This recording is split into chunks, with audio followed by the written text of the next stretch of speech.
Frères et sœurs, shalom. Nous voici au 4e dimanche de notre année liturgique C.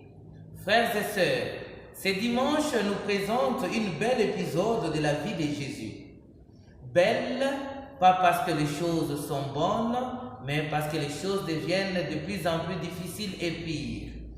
Oui, en Saint Luc 4, 21 à 30, Jésus est poussé hors de la ville, jusqu'à un ravin de la colline sur laquelle leur ville était construite. Pourquoi? Ils voudraient bien être bénéficiaires des œuvres de Jésus, mais sans l'accueillir. Et cela ne fonctionne pas.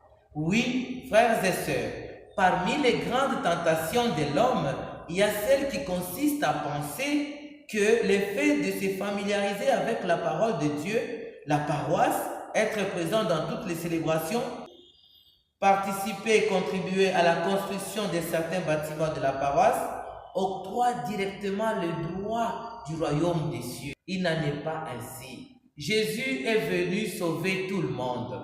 Tant que nous sommes invités à écouter la parole de Dieu, laissons cette parole vivre en nous, laissons cette parole respirer en nous. N'étouffons pas la parole de Dieu en faisant de cette parole nôtre, en voulant à ce que cette parole fasse les miracles que nous voulons. Frères et sœurs, combien de personnes attendent encore que Dieu fasse leur volonté, que Dieu fasse ce qu'eux veulent? Ça ne fonctionne pas comme ça.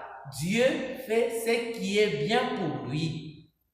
Si ce qui est bien pour Dieu n'est pas encore bien pour toi, c'est qu'en toi, il y a quelque chose qui empêche de contempler la beauté de Dieu. La beauté de Dieu passe même dans un échec, même dans ce que nous croyons ne pas avoir. Il se passe une beauté de Dieu.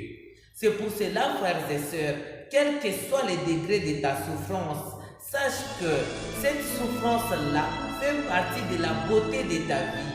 C'est à la fin, quand tu auras la couronne, que tu comprendras le bien fondé de cette souffrance. Cela ne veut pas dire que nous sommes là et nous pouvons acclamer la souffrance. Mais non, lorsque nous travaillons pour le royaume des cieux, nous travaillons pour le bien.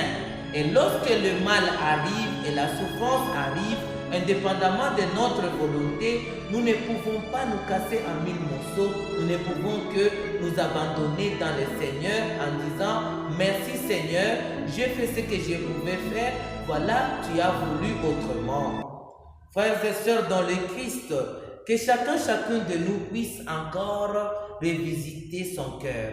Est-ce notre cœur ne ressemble-t-il pas à cette synagogue qui a bouté Jésus dehors? Celui qui aimerait bien prolonger cette méditation peut se procurer les feuillets dominicaux produits par la Société missionnaire de Saint-Paul.